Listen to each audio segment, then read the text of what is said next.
দাঁড়াও এদিকে ফাঁকা বিল ফটো করে নিয়ে ওদের কাটতে দাও, তুমি কাটো ভালো করে আগে দেখছি হরিণের সাইজ কেন না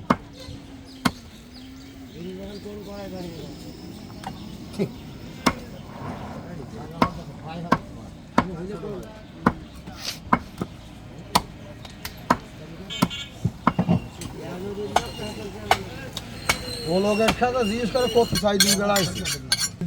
দেখি তারপরে পরিচয় নেবে না না না বলো বলো যা পারো করো, তুমি হাত দিয়ে নেবে না তো তুমি আমি আজকের 5টা দিন পরে আমি আমলি খুঁজব না বিএপি মধ্যে সাইবার গ্রুপের কথা পরে মানে আমলি কি প্রকারে হারাই যায় লোকেরা ওরা খালি কোন দিকে দেখছি কোন বসে মাইন্ডস তোরা শান্তিতে থাকতে দিস বলে কি এর আমি প্রতিটা মানুষ এইভাবে